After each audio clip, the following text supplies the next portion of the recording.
우리 함께 말씀 보겠습니다. 오늘 우리에게 주시는 하나님의 말씀은 구약성경 신명기 8장 1절부터 9절까지 말씀입니다. 신명기 8장 1절부터 9절까지 말씀입니다. 신명기 8장 1절부터 9절까지 말씀을 저와 여러분들이 한 절씩 교독하고 마지막 절은 함께 읽도록 하겠습니다. 제가 먼저 읽겠습니다. 내가 오늘 명하는 모든 명령을 너희는 지켜 행하라. 그리하면 너희가 살고 번성하고 여호와께서 너희의 조상들에게 맹세하신 땅에 들어가서 그것을 차지하리라.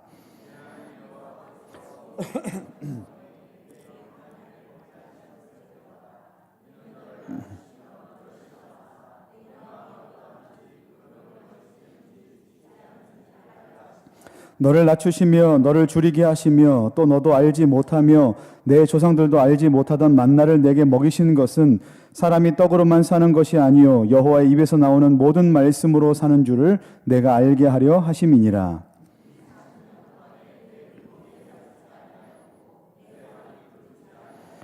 너는 사람이 그 아들을 징계함 같이 내 하나님 여호와께서 너를 징계하시는 줄 마음에 생각하고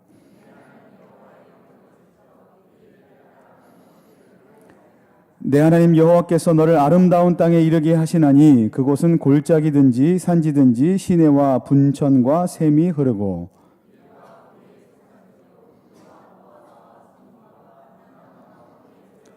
함께 읽겠습니다. 내가 먹을 것에 모자람이 없고 내게 아무 부족함이 없는 땅이며 그 땅에 돌은 철이요 산에서는 동을 캘 것이라. 아멘. 할렐루야. 할렐루야. 계속되는 추운 날씨에도 불구하고 하나님의 은혜를 사모하심으로 수요예배 기도의 자리에 나오신 여러분들을 주님의 이름으로 환영하고 축복합니다. 옆에 계신 분들과 이렇게 인사 나누면 좋겠습니다. 모든 것이 다 하나님의 은혜입니다. 아멘.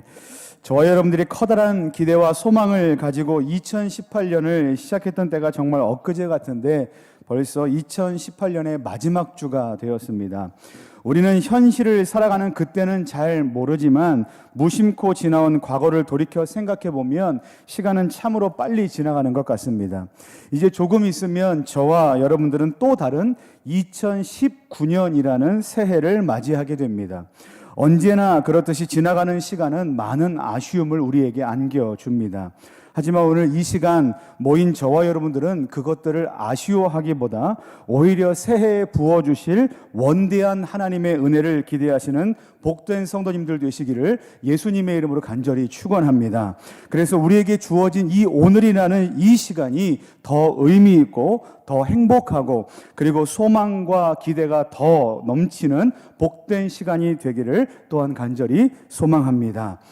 앞에서도 제가 잠깐 말씀을 드렸지만 저와 여러분들은 지금 어디에 서 있냐 하면 2018년이라는 끝자락에 서서 있고 2019년을 지금 바라보고 있습니다. 저는 오늘 이와 같은 시점에 서 있는 우리는 과연 하나님 앞에서 어떤 마음을 가지고 살아가야 하는가에 대해서 오늘 말씀을 통해서 한번 살펴보려고 합니다. 여러분 혹시 무두셀라 증후군을 아십니까? 무두셀라라는 인물은 다 아실 겁니다. 무두셀라는 성경에서 가장 오래 살았던 인물로 유명합니다.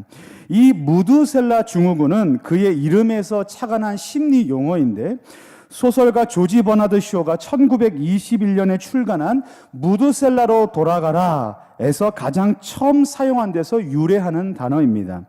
무두셀라 증후군은 과거에 일어났던 어떤 일들을 아름답게 포장하거나 또는 나쁜 기억은 지우고 그것들 모두보다 좋은 기억만 남기려는 심리를 말합니다. 그러니까 이런 예를 들 수 있습니다. 학창시절 당시 첫사랑 때문에 상당히 마음이 아팠음에도 불구하고 지난 후 지금 현재는 그것을 풋풋한 추억으로 떠올리면서 지금에 와서는 그 첫사랑을 만나고 싶어하는 심리, 이것이 바로 무두셀라 증후군 중에 하나라는 겁니다.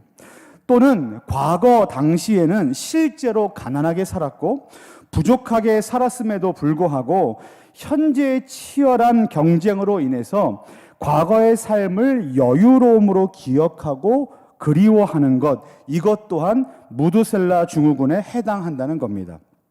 그러니까 이 증후군을 한마디로 이야기하면 힘든 과거를 아름다운 추억으로 기억하는 것이 바로 무드셀라 증후군이다라고 말합니다. 그런 것의 대표적인 이슈가 바로 몇 년 전에 한창 유행했던 드라마 응답하라 시리즈가 바로 그런 것에 대한 결과물이 아닌가라고 생각을 합니다. 한 번에 이해가 되시지요? 근데 이와 반대의 증후군이 있습니다. 이것도 좀 기독교와 관련된 용어라 좀 불편하긴 하지만 반대의 증후군이 있는데 어떤 것이냐면 순교자 증후군이라는 이름도 있습니다. 이 무드셀라 증후군이 과거의 일을 좋게 기억하는 것이었다면 반대로 이 순교자 증후군은 반대로 과거에 대한 기억을 모두 부정적으로 생각하고 그것에 대해서 나쁜 감정만을 떠올리는 겁니다. 전혀 반대되는 개념이죠. 그래서 이 증후군을 가지고 있는 사람은 어떻게 생각하냐 하면 늘 자신이 희생자고 또한 자신이 늘 피해자라고 생각을 한다는 겁니다. 이것이 바로 순교자 증후군을 가진 사람들의 특징입니다. 자, 그럼 이제 여러분들께 한 가지 질문을 드리겠습니다. 이제 마음속으로만 한번 대답해 보시면 좋겠습니다. 여러분들의 한 해를 돌아보신다면 지나온 2018년은 어떤 과거로 기억이 되십니까? 무드셀라 증후군처럼 기억되십니까? 아니면 순교자 증후군처럼 기억되십니까? 다시 한번요. 좋게 기억되십니까? 아니면 나쁘게 기억되십니까? 이렇게 제가 여쭤보는 겁니다.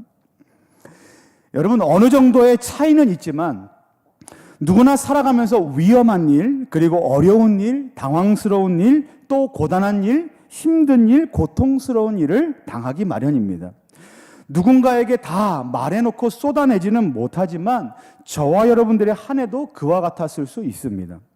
그러한 시간을 우리는 보통 뭐라고 이야기하는가? 광야와 같은 시간이다라고 말합니다. 이 말은 그만큼 우리의 인생이 광야처럼 외롭고 황량하고 척박하고 위험한 것처럼 느껴진다라는 것입니다. 그런데 어쩌면 그러한 광야와 같은 시간들은 누구에게나 기억하고 싶지 않은 시간으로 여겨질 수 있습니다. 더 이상 떠올리고 싶지 않은 시간처럼 여겨진다는 거지요. 근데 오늘 하나님께서는 조금 있으면 요단강을 건너서 약속의 땅인 가나안 땅에 들어가게 될 이스라엘 백성들에게, 그리고 또한 그동안 40년 동안이나 광야에서 생활했던 이스라엘 백성들에게 다음과 같이 말씀하신다는 겁니다. 우리 말씀을 함께 좀 읽어보겠습니다. 1절과 2절 말씀입니다. 우리 함께 읽어보겠습니다. 시작. 내가 오늘 명하는 모든 명령을 너희는 지켜 행하라.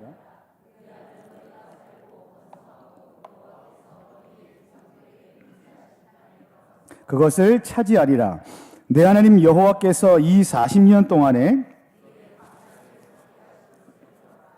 이는 너를 낮추시며 너를 시험하사 내 마음이 어떠한지 그 명령을 지키는지 지키지 않는지 알려 하심이라. 아멘. 2절 말씀에 보면 너희가 그곳에 들어가면 차지하게 될 것인데, 그렇게 되면 뭐라고 말씀하시냐면 하나님께서 40년 동안 너희로 하여금 어떻게 하신 것을 기억하라? 광야길을 걷게 하신 것을 기억하라 라고 말씀하신다는 거예요. 여러분, 이게 무슨 말씀이십니까? 이스라엘 백성들에게 있어서 광야 40년은 어떤 의미가 있는 땅인 줄 아십니까? 그들에게 광야 40년은 그들의 불신앙에 대한 형벌에 대한 시간이었습니다. 그러니까 만약에 그들이 광야를 헤매지 않고 곧바로 갔다면 얼마 걸리지도 않았을 길이었는데 그들은 그곳에서 40년간이나 빙글빙글 돌았습니다. 여러분, 제3자의 입장에서 보니까 말이 40년이지 당사자 입장에서 40년을 광야에서 빙글빙글 돌아다녔다고 한번 생각해 보시기 바랍니다. 이것은 엄청나게 힘든 시간이었고 지난한 여정이었을 것입니다. 근데 지금 하나님께서 그들에게, 그러한 시간을 통과해온 그들에게 이렇게 말씀하시는 겁니다. 만약에 너희가 가나안 땅에 들어가게 되면 지금의 이때, 어느 때요? 광야에서 지냈던 이 때를 기억하라 라고 하나님께서 말씀하시는 겁니다. 왜 그러셨을까요? 왜 고통 가운데 있었던 그때, 어떤 사람은 떠올리기도 싫을 만한 그때를 하나님께서 지속적으로 기억하라라고 말씀하고 계시는 것일까요? 그에 대해서 오늘 저는 세 가지 이유를 말씀을 통해서 한번 확인해 보려고 합니다. 그 세 가지 이유를 살펴보면서 2018년 끝자락에 서서 새로운 2019년을 바라보는 지금 이 자리에 나온 저와 여러분들에게 주시는 하나님의 은혜를 맛보시는 우리 모두가 되기를 예수님의 이름으로 간절히 축원합니다. 자, 그럼 첫 번째 이유를 보겠습니다. 하나님께서 이 광야의 시간, 고통의 시간을 기억하라 하신 이유가 과연 무엇일까? 첫 번째 이유는 이것입니다. 광야의 기간이 우리의 마음을 낮추는 기간으로 사용되었기 때문에 그렇다는 겁니다. 우리는 광야라는 시간을 통과할 때 어떻게 생각하냐 하면 무척이나 고통스러운 시간으로 여기기 마련입니다. 앞에서도 말씀을 드렸지만 그 시간은 외롭고 황량하고 척박하고 위험한 것처럼 느끼기 때문에 되도록이면이 아니라 어쩌면 무조건 그 시간을 피하고 싶어 합니다. 고통을 그냥 넘겨버리고 싶은 마음이 우리 마음 안에 가득하다는 겁니다. 여러분, 만약에 병원에 입원을 하셨다거나 진료를 받으신다고 한번 생각해 보시기 바랍니다. 만약에 어떤 문제가 생겨서 심한 통증을 느끼고 있습니다. 그러면 여러분들은 당장 어떻게 하고 싶어 하시겠습니까? 지금 통증을 잡기 위해서 당장 진통제를 투여한다든지 열이 난다면 해열제를 복용한다든지 하시지 않겠습니까? 제가 드리고 싶은 말씀은 이런 겁니다. 어떤 고통이 발생을 하면 사람은 어떻게 하기 마련이냐 하면 그 고통을 어떻게 해서든 빨리 해소하고 피하고 싶은 것이 우리의 마음이라는 겁니다. 그런데 하나님께서는 아이러니하게도 그 시간을 그냥 훌쩍 넘기게 내버려 두지 않으시고 우리에게 그것을 통해서 무엇인가 유익한 시간을 만들어내셨다는 겁니다. 그럼 하나님께서는 그 시간을 이스라엘 백성들에게 어떻게 유용한 시간으로 만들어내셨는가? 우리 말씀을 보겠습니다. 2절과 3절 말씀입니다. 2절과 3절 같이 읽겠습니다. 시작. 내 하나님 여호와께서 이 40년 동안에 내게 광야길을 걷게 하신 것을 기억하라. 이는 너를 낮추시며 너를 시험하사 내 마음이 어떠한지 그 명령을 지키는지 지키지 않는지 알려 하심이라. 너를 낮추시며 너를 줄이게 하시며 또 너도 알지 못하며 내 조상들도 알지 못하던 만나를 내게 먹이신 것은 사람이 떡으로만 사는 것이 아니요 여호와의 입에서 나오는 모든 말씀으로 사는 줄을 내가 알게 하려 하심이니라. 아멘. 하나님께서 그 시간을 어떻게 사용하신다고 말씀하시냐 하면 바로 이스라엘 백성들의 마음을 낮추시는 기간으로 사용하고 계신다라는 겁니다. 성경에 보면 특히 구약성경 출애굽기와 신명기 말씀에 보면 이스라엘 백성들의 특징이 어떠하다고 하나님께서 말씀하고 계시냐면 목이 곧은 백성이다라고 말씀하고 계십니다. 그들은 구름기둥과 불기둥 그리고 홍해를 가르시는 하나님의 기적과 물을 터뜨리시는 등 수많은 기적들을 그야말로 일상처럼 맛보았음에도 불구하고 하나님 앞에서 계속해서 목이 곧은 백성, 교만한 백성들로 살아온 것입니다. 그런데 이 광야 40년이라는 기간은 그러한 그들의 마음을 하나님께서 어떻게 하시는 기간으로 사용하셨는가? 낮추셨고 하나님 앞에 엎드리게 하셨고 하나님의 말씀을 붙들게 하셨고 그리고 하나님 말씀 앞에 순종하게 하는 신앙 학교의 역할로 하나님께서 사용하게 하셨다는 겁니다. 그게 무엇입니까? 광야 생활이었다는 겁니다. 우리는 고통의 순간을, 고통의 시간을 어떻게 하고 싶습니까? 스킵. 당장 뛰어넘기를 하고 싶어 하는 것이 우리의 마음입니다. 그런데 하나님께서는 뭐라고 말씀하십니까? 그 시간이 우리에게 필요했다라고 말씀하시는 겁니다. 그리고 더더욱 약속의 땅에 들어간 그 먼 훗날에 지난 이 시간을 돌이켜보는 것이 우리에게 더더욱 필요한 시간이다라고 하나님께서 말씀하시는 겁니다. 사랑하는 성도 여러분, 2018년 한 해를 돌아보셨을 때 지독히도 여러분들을 힘들게 했던 고통의 문제는 어떤 것이었습니까? 바라기는 그것을 원망의 기회로 삼기보다 오늘 말씀처럼 오히려 그것을 통해 하나님 앞에 마음을 낮추고 겸손하게 되는 기회로 삼으시는 저와 여러분들 되시기를 예수님의 이름으로 간절히 축원합니다.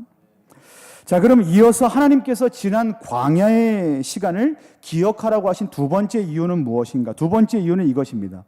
그 이유는 광야 기간은 약속의 땅을 소망하게 되는 계기가 되기 때문입니다. 라는 것입니다. 계속해서 말씀을 드리지만 광야라는 것은 척박한 땅이기 때문에 그곳에서는 무엇인가를 소망하고 꿈꾼다는 것은 생각하기도 힘든 곳입니다. 그런데 지금 이스라엘 백성들은 어디에 있습니까? 그곳에 있습니다. 무엇인가를 꿈꾸기도 힘든, 소망하기도 힘든 그 광야, 그곳에 있습니다. 그리고 그들은 이제 곧 어디로 들어가게 됩니까? 약속의 땅, 가나안 땅 안으로 들어가게 될 것입니다. 지금 이스라엘 백성들은 그 사이에 있는 겁니다. 척박한 광야, 그리고 앞에 놓인 약속의 땅, 그 사이에 지금 서 있는 겁니다. 여기서 갖게 되는 그들의 마음이 무엇인지 아십니까? 극명한 대조입니다. 어떤 대조입니까? 척박한 땅에 서서 약속의 땅을 바라보는 대조입니다. 여러분, 이스라엘 백성들에게 있어서 지금 그들이 서 있는 광야가 척박할수록 무엇이 극명하게 대조되는지 아십니까? 바로 앞으로 들어가게 될 가나안 땅의 풍성함이 드러나게 되는 겁니다. 지금 나의 척박함이 앞으로의 풍성함이 대조가 되는 순간이 된다는 겁니다. 우리 7절부터 10절까지 말씀을 보겠습니다. 7절부터 10절 같이 읽습니다. 시작. 내 하나님 여호와께서 너를 아름다운 땅에 이르게 하시라니 그곳은 골짜기든지 산지든지 시내와 분천과 샘이 흐르고 석류와 감람나무와 꿀의 소산지라. 먹을 것에 모자람이 없고 내게 아무 부족함이 없는 땅이며 그 땅의 돌은 철이요 산에서는 동을 캘 것이라. 내가 먹어서 배부르고 내 하나님 여호와께서 옥토를 내게 주셨으므로 말미암아 그를 찬송하리라. 아멘. 하나님께서 모세를 통해서 척박한 광야에 서 있는 그들에게 극명하게 대조되는 가나안 땅에 대한 조감도를 지금 말씀해 주시는데 그 풍성함이 어떠한지 아십니까? 9절 말씀에 보면 이렇게 되어 있습니다. 9절 말씀에 보면 내가 먹을 것에 대해서 모자람이 없고 내게 아무 부족함이 없는 땅이며 땅의 돌은 철이고 산에서는 동을 캘 것이라. 이게 무슨 말입니까? 모든 것이 극도로 풍족한 땅이 어디입니까? 가나안 땅이라는 겁니다.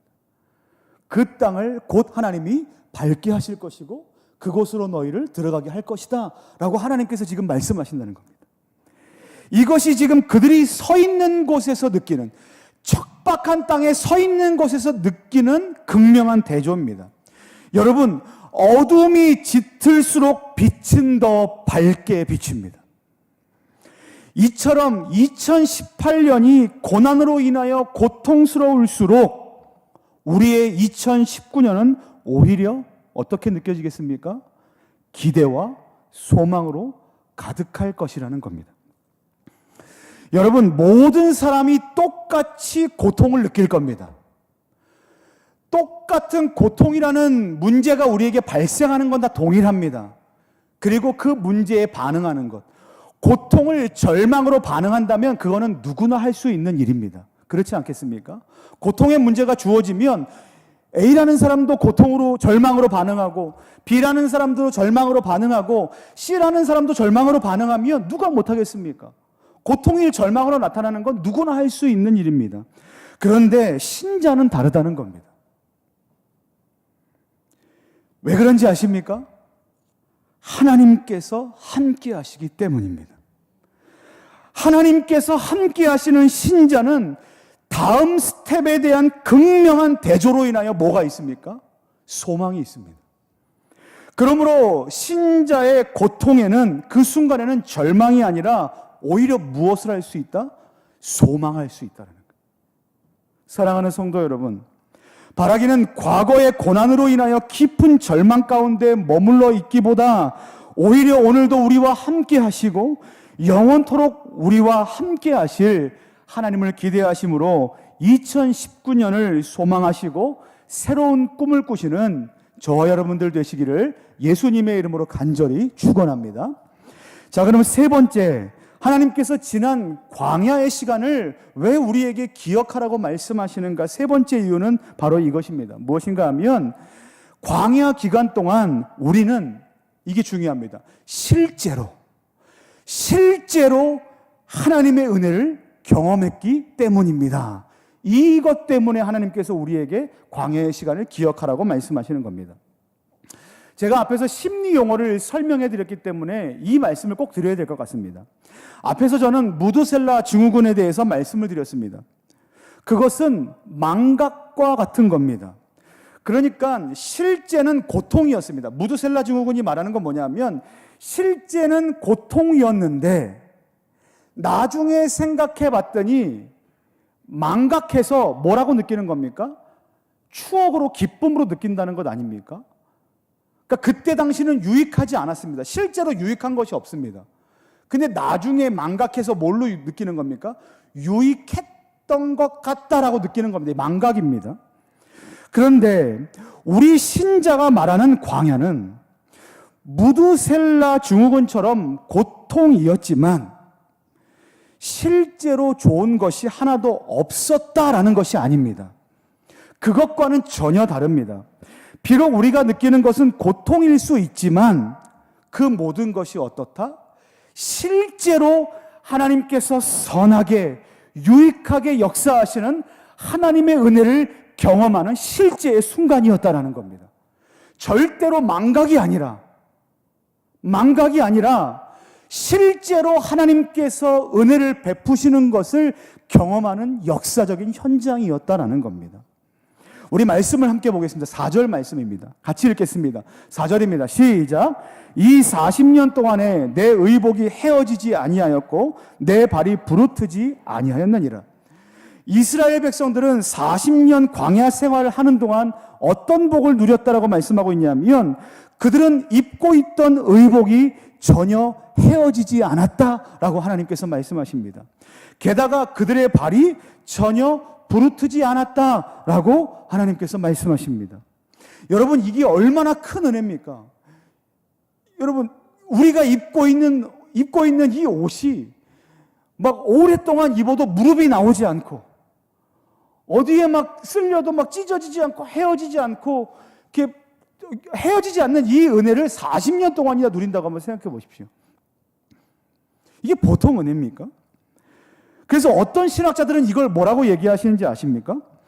특별한 은혜다, 초자연적인 은혜다, 이렇게 표현을 하는 신학자들도 있습니다. 근데 이것을 박윤선 주석에서 박윤선 목사님은 뭐라고 말씀하시냐면 이것은 초자연적인 은혜가 아니라 하나님의 일반적인 은혜다라고 말씀하십니다. 이것은 초자연적인 은혜가 아니라 하나님의 일반적인 은혜다라고 말씀하시는 겁니다. 저는 이것을 이렇게 이해했습니다. 어떻게 이해했냐면 먼저는 하나님의 능력은 우리가 이해하고 있는 이 상식을 초월한다라는 거예요. 동의하십니까? 우리는 그것을 특별하고 초자연적이라고 생각하지만 하나님의 입장에서는 얼마든지 일반적인 은혜다, 일반적인 일이다, 상식적인 일이다 라는 것으로 저는 이해했습니다. 동시에 또 이렇게도 이해했습니다. 우리의 삶은 초자연적인 어떤 것에서 하나님의 은혜만을 찾을 것이 아니라, 초자연적인 어떤 것에서만 하나님의 은혜를 찾을 것이 아니라 일상적으로 우리가 누리는 수많은 것들로부터 하나님의 은혜를 발견해내야만 한다는 겁니다. 그러니까 이런 거죠. 우리가 2018년 1월 1일을 땡 하고 시작하면서 카운트다운을 하면서 한 해를 시작했는데 어디까지 와 있습니까? 2018년 마지막 주까지 와 있습니다. 이게 은혜라는 겁니다. 그 지난한 과정 가운데 많은 고통의 일들이 있었지만 그래도 어디에 와 있습니까? 여기까지 와 있는 겁니다. 그게 누군가는 당연한 일이라고 말할지 모르지만 우리는 무엇으로 고백해야 된다는 겁니까? 하나님의 은혜라고 고백해야 한다는 겁니다. 또한 아침에 잠자리에 일어나서 눈을 뜨고 일상을 시작하는 그 아주 일상적인 그 시작이 하나님의 은혜임을 우리는 고백해야 한다는 겁니다.